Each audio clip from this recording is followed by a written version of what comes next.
Bombay high court ने मराठा आरक्षण आंदोलन पर चिंता जताई है।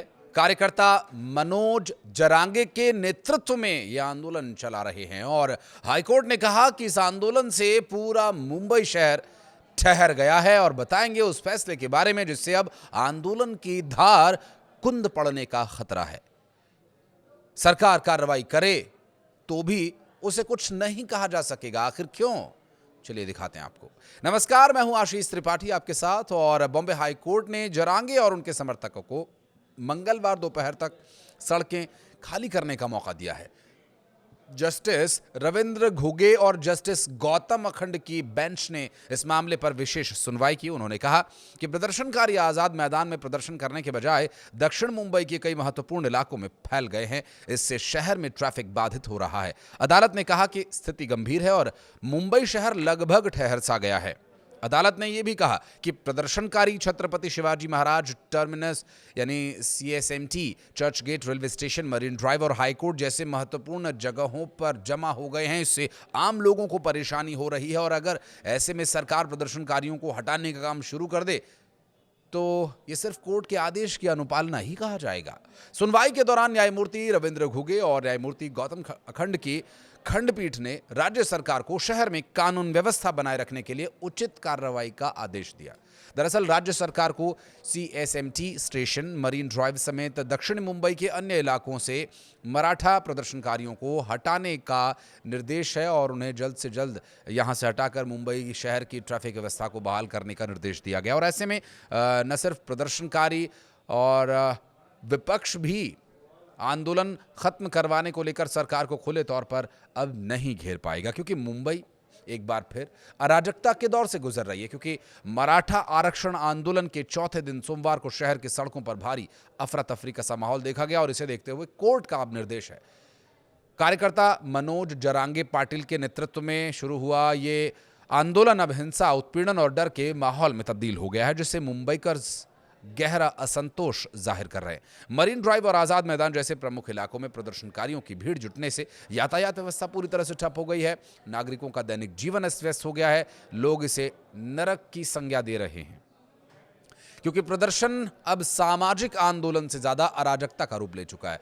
प्रसिद्ध लेखिका और स्तंभकार शोभा डे ने इस स्थिति को दुखद करार देते हुए एक वीडियो संदेश में कहा कि मैं इस उत्पात को करीब से देख रही हूं।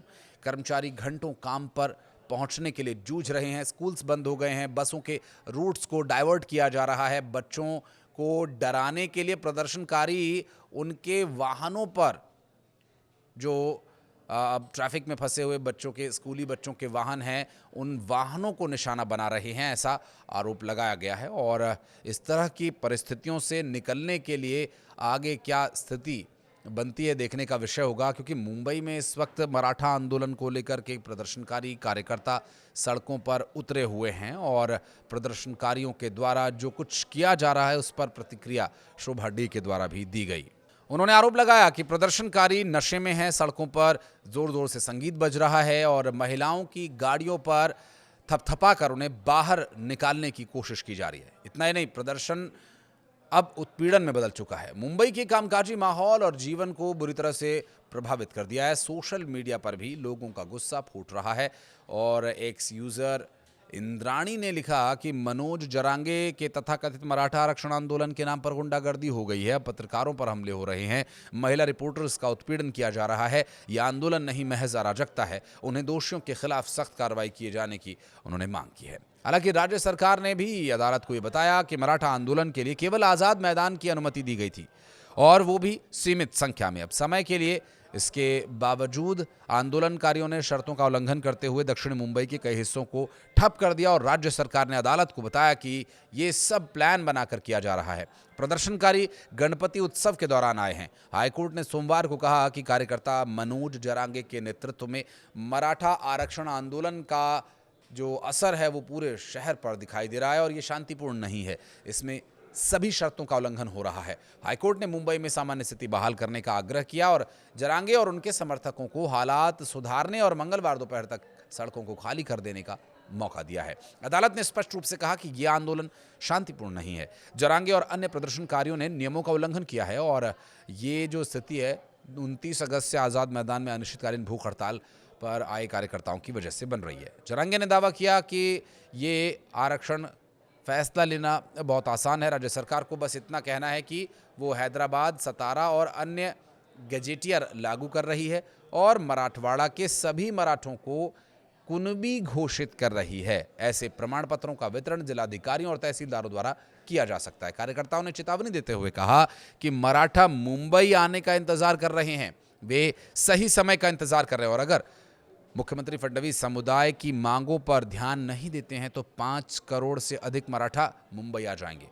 जरांगे ने कहा आरक्षण आंदोलन से ये भी सुनिश्चित करने के लिए कहा कि उनके कारण मुंबई वासियों को असुविधा ना हो। ये मराठा आंदोलन को लेकर कार्यकर्ताओं से अपील की गई है और मराठा आरक्षण आंदोलन के नेतृत्व कर रहे मनोज जरांगे ने सोमवार को चेतावनी ये दी थी कि यदि महाराष्ट्र के मुख्यमंत्री देवेंद्र फडणवीस समुदाय की आरक्षण के संबंधी मांगों पर ध्यान नहीं देते हैं तो 5 करोड़ से ज्यादा मराठा मुंबई आएंगे। महानगर के दक्षिणी हिस्से में स्थित आजाद मैदान में समुदाय के लिए आरक्षण की मांग को लेकर ये आंदोलन चौथे दिन भी जारी रहा। जरांगे ने आरोप लगाया कि फडणवीस ने इस मुद्दे पर निर्णय में जानबूझकर देरी की है और कोर्ट के आदेश और जरांगे के बयान विरोधाभासी नजर आ रहे हैं क्योंकि कोर्ट उन्हें हटने के लिए बोल रही है और वे मुख्यमंत्री को और कार्यकर्ता बुलाने की बात कह रहे हैं। ये एक तरह की मीठी धमकी कह लीजिए या खुली धमकी कह लीजिए, क्योंकि मुख्यमंत्री को साफ शब्दों में उन्होंने कह दिया कि 5 करोड़ और कार्यकर्ता हम बुलाने के लिए तैयार बैठे हैं। आरक्षण की मांग को लेकर मराठा समुदाय के सैकड़ों लोग छत्रपति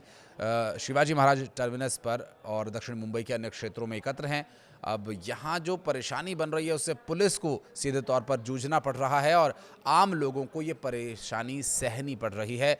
और बृहन मुंबई विद्युत आपूर्ति और परिवहन उपक्रम ने CSMT की ओर जाने वाले सभी मार्गों पर बसों को निलंबित कर दिया। परिवर्तित मार्ग से संचालन किया जा रहा है या सेवा को कम कर दिया गया है। जरांगे ने यह भी दावा किया कि 29 अगस्त को प्रदर्शन शुरू करने के बाद से उनके तीन समर्थकों की मौत हो चुकी है। चूंकि मांग उनकी है कि OBC कोटे में मराठों के लिए 10% आरक्षण दिया जाए और शुक्रवार से आज़ाद मैदान में अनिश्चितकालीन ये हड़ताल माफ कीजिएगा ये अनिश्चितकालीन अनशन शुरू हो चुका है।